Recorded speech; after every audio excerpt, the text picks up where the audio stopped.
ജർമ്മനിയാണ് നിങ്ങളുടെ dream destination എന്നുണ്ടെങ്കിൽ വെറും 6 മാസം കൊണ്ട് ഒരു ജോലി നേടിയെടുത്ത് നിങ്ങൾക്ക് ലൈഫ് സെറ്റിലാക്കാം. ഇതെങ്ങനെയെന്നുള്ളതാണ് ഇന്നത്തെ വീഡിയോയിൽ ഞാൻ സംസാരിക്കാൻ പോകുന്നത്. Hi everyone, welcome back to the YouTube channel of Pingme study abroad.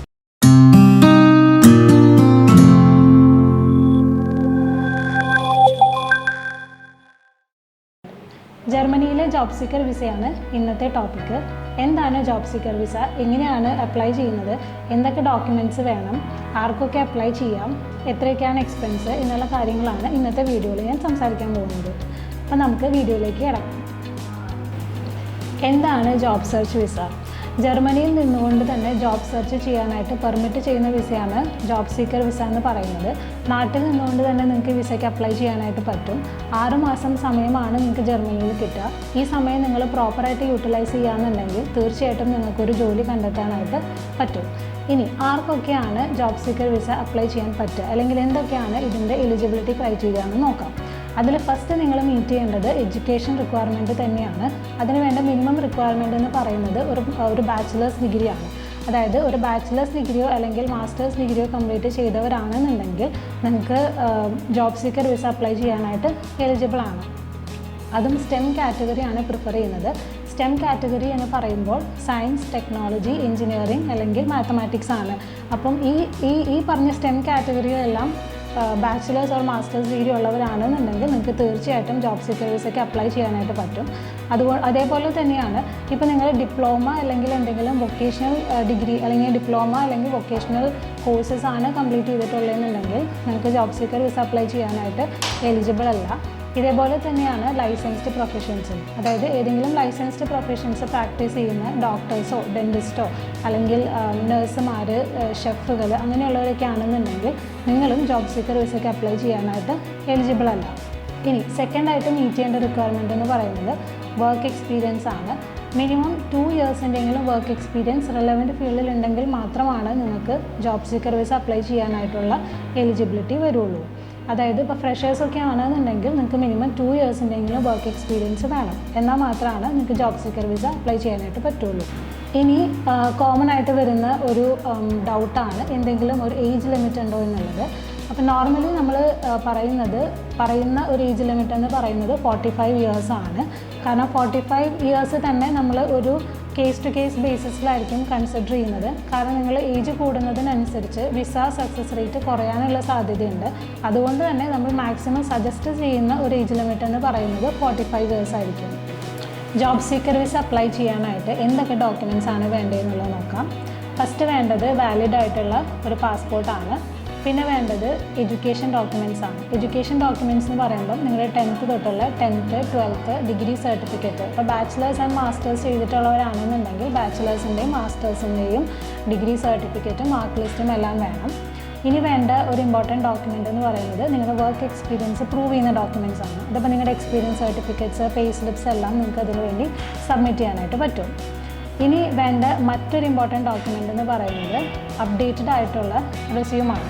നിങ്ങൾ അപ്ലൈ ചെയ്യാൻ പോകുന്നത് ജോബ് സീക്കർ വിസ ആയതുകൊണ്ട് തന്നെ നിങ്ങളുടെ എഡ്യൂക്കേഷൻ ഡീറ്റെയിൽസും അതേപോലെ തന്നെ നിങ്ങളുടെ എക്സ്പീരിയൻസും, വർക്ക് എക്സ്പീരിയൻസ് എന്ന് പറയുമ്പോൾ നിങ്ങൾ ഹാൻഡിൽ ചെയ്തിട്ടുള്ള ജോബ് ടൈറ്റിൽസ്, അതിലെന്തൊക്കെ റോൾസാണ്, റെസ്പോൺസിബിലിറ്റീസ് ആണ് നിങ്ങൾ ഹാൻഡിൽ ചെയ്തിട്ടുള്ളത് തുടങ്ങി എല്ലാ കാര്യങ്ങളും ഡീറ്റെയിൽ ആയിട്ട് മെൻഷൻ ചെയ്തിട്ടുള്ള ഒരു അപ്ഡേറ്റഡ് റെസ്യൂം ആയിരിക്കണം. ഇനി നിങ്ങൾക്ക് താല്പര്യമുണ്ടെന്നുണ്ടെങ്കിൽ യൂറോപാസ് ഫോർമാറ്റും ഫോളോ ചെയ്യാം. പക്ഷേ അതൊരു മാൻഡേറ്ററി റിക്വയർമെൻ്റ് അല്ല. നിങ്ങൾക്ക് താല്പര്യം ഉണ്ടെങ്കിൽ മാത്രം ഫോളോ ചെയ്താൽ മതി. നിങ്ങളുടെ ഓൾറെഡി ഉള്ള റെസ്യൂം എല്ലാ ഡീറ്റെയിൽസും ക്ലിയർ ആയിട്ട് മെൻഷൻ ചെയ്യുന്നുണ്ടെന്നുണ്ടെങ്കിൽ പിന്നെ നിങ്ങൾക്ക് യൂറോപാസ് ഫോർമാറ്റ് ഫോളോ ചെയ്യണമെന്ന് നിർബന്ധമില്ല. മറ്റൊരു ഇമ്പോർട്ടൻറ്റ് ഡോക്യുമെൻ്റ് എന്ന് പറയുന്നത് നിങ്ങൾ 6 മാസം ജർമ്മനിയിൽ താമസിക്കുമ്പോൾ നിങ്ങൾക്ക് വരുന്ന എക്സ്പെൻസസ്, അതായത് റെൻറ്റ്, അതേപോലെ ഇൻഷുറൻസ്, ഫുഡ്, ട്രാൻസ്പോർട്ടേഷൻ തുടങ്ങിയ എക്സ്പെൻസസ് എങ്ങനെ കാണിക്കുന്നു എന്നുള്ള ഒരു ഫൈനാൻഷ്യൽ പ്രൂഫാണ്. അപ്പം മിനിമം നമ്മൾ കാണിക്കേണ്ട എമൗണ്ട് എന്ന് പറയുന്നത് 5 lakhs ആണ്. 5 lakhs എങ്കിലും നമ്മൾ മിനിമം നമ്മുടെ ഫണ്ട് ഫിനാൻഷ്യൽ പ്രൂഫായിട്ട് കാണിക്കണം. അത് നിങ്ങൾക്ക് നിങ്ങളുടെ ഓൺ ബാങ്ക് അക്കൗണ്ടിൽ സ്റ്റേറ്റ്മെൻ്റ് ആയിട്ട് കാണിക്കാം. 3 to 6 months സ്റ്റേറ്റ്മെൻ്റ് ആയിട്ട് കാണിക്കാം. എങ്ങനെ പോയാലും ഒരു ലിക്വിഡ് അസറ്റ്സ് ആയിട്ട് കാണിക്കുന്നതാണ് നല്ലത്. ഇനി നിങ്ങൾക്ക് വേണമെന്നുണ്ടെങ്കിൽ ഒരു ബ്ലോക്ക്ഡ് അക്കൗണ്ടും ഓപ്പൺ ചെയ്യാം. അത് ഒരു വിസ പെർസ്പെക്റ്റീവിൽ നോക്കുമ്പോൾ നിങ്ങളുടെ വിസ ആപ്ലിക്കേഷൻ കുറച്ചും കൂടെ സ്ട്രെങ്തൻ ചെയ്യാനായിട്ട് ഹെൽപ്പ് ചെയ്യുന്ന ഒന്നാണ് ഈ ബ്ലോക്ക്ഡ് അക്കൗണ്ട് എന്ന് പറയുന്നത്. അപ്പോൾ നിങ്ങൾക്ക് 6 മാസത്തേക്ക് വേണ്ടി ഒരു 5 lakhs ബ്ലോക്ക്ഡ് അക്കൗണ്ട് വേണമെങ്കിൽ ഓപ്പൺ ചെയ്യാം. ഇനി ചില ഡോക്യുമെൻറ്റ്സ് എന്ന് പറയുന്നത് ഒന്ന് ട്രാവൽ ഇൻഷുറൻസ് ആണ്, അതേപോലെ പിന്നെ ഒന്ന് അക്കോമഡേഷൻ പ്രൂഫാണ്. അപ്പോൾ നിങ്ങൾ 6 മാസം ജർമ്മനിയിൽ നിൽക്കുമ്പം എവിടെയാണ് സ്റ്റേ ചെയ്യാൻ പോകുന്നത് എന്നുള്ളതിൻ്റെ പ്രൂഫ് നിങ്ങൾ കാണിക്കണം. അതേപോലെ തന്നെ ഇവിടുന്ന് ട്രാവൽ ചെയ്യുമ്പോൾ ഉള്ള ഫ്ലൈറ്റ് ഐറ്റിനറിയും നിങ്ങൾ മാൻഡേറ്ററി ആയിട്ട് സബ്മിറ്റ് ചെയ്യേണ്ടതാണ്. ഇനി ഒരു ഇമ്പോർട്ടൻറ്റ് ഡോക്യുമെൻ്റ് എന്ന് പറയുന്നത് പ്രൂഫ് ഓഫ് പേഴ്സണൽ സ്റ്റാറ്റസ്. അപ്പോൾ നിങ്ങളുടെ പേഴ്സണൽ സ്റ്റാറ്റസ് കാണിക്കുന്ന ആധാർ കാർഡോ വോട്ടർ ഐ.ഡിയോ അങ്ങനെ ഡ്രൈവിംഗ് ലൈസൻസോ എന്തെങ്കിലും ഒരു ഡോക്യുമെൻറ്റും കൂടെ നിങ്ങൾ സബ്മിറ്റ് ചെയ്യേണ്ടതാണ്.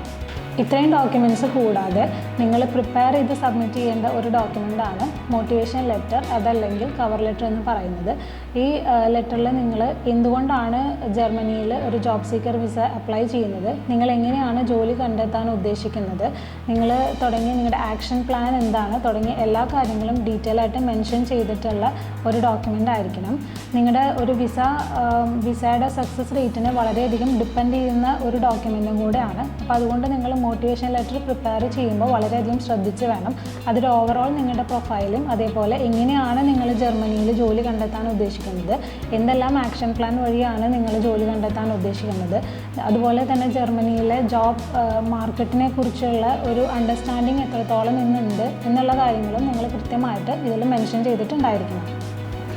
കോമൺ ആയിട്ട് എല്ലാവർക്കും ഉള്ളൊരു ഡൗട്ടാണ് വിസയ്ക്ക് അപ്ലൈ ചെയ്യാനും അതേപോലെ ജോബ് സീക്കർ വിസയ്ക്ക് അപ്ലൈ ചെയ്യുമ്പോഴും ഈ IELTS എന്ന് പറയുന്നത് അല്ലെങ്കിൽ ഏതെങ്കിലും ഒരു English language proficiency test mandatory ആണോ എന്നുള്ളത്. ശരിക്കും പറയുകയാണെന്നുണ്ടെങ്കിൽ IELTSോ അല്ലെങ്കിൽ ഏതെങ്കിലും ഇംഗ്ലീഷ് ലാംഗ്വേജ് പ്രൊഫിഷ്യൻസി ടെസ്റ്റുകളോ വിസ അപ്ലൈ ചെയ്യാനായിട്ട് മാൻഡേറ്ററി അല്ല.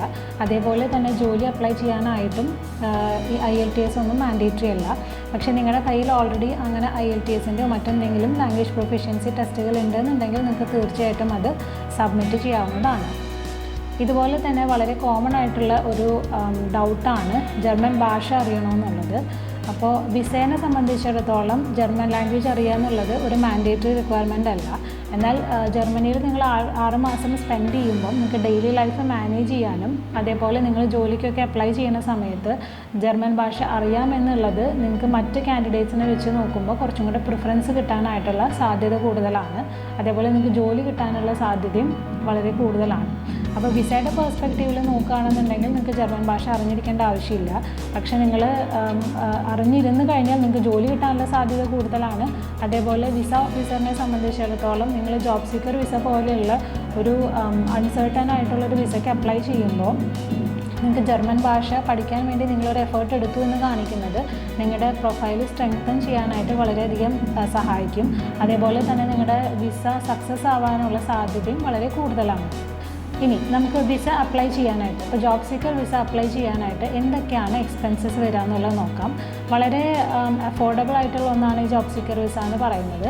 നിങ്ങൾക്ക് മെയിനായിട്ട് വരുന്ന എക്സ്പെൻസ് എന്ന് പറയുന്നത് എംബസി വിസ പ്രോസസ്സ് ചെയ്യാൻ വരുന്ന ഫീ ആണ്. അത് അറൗണ്ട് ഒരു 6,000 rupees വരുന്നത്. പിന്നെ വരുന്നത് ട്രാവൽ ഇൻഷുറൻസും ഫ്ലൈറ്റ് ടിക്കറ്റ് ചാർജസും ഒക്കെയാണ്. അതിൽ ട്രാവൽ ഇൻഷുറൻസ് ഒരു 6,000 to 10,000 rupees വരെയൊക്കെയാണ് വരുന്നത്. അത് ഡിപ്പെൻഡിങ് ഓൺ ഏജ് ആയിരിക്കും അതിൻ്റെ എമൗണ്ട് വരിക. ഇനി ഫ്ലൈറ്റ് ടിക്കറ്റ് എന്ന് പറയുന്നത് നിങ്ങൾ ട്രാവൽ ചെയ്യുന്ന ടൈമിൽ റേറ്റ് അനുസരിച്ചായിരിക്കും വരുന്നത്. അപ്പോൾ ഇത്രയും എക്സ്പെൻസസ് ഉണ്ടെന്നുണ്ടെങ്കിൽ നിങ്ങൾക്ക് വിസയ്ക്ക് അപ്ലൈ ചെയ്യാവുന്നതാണ്.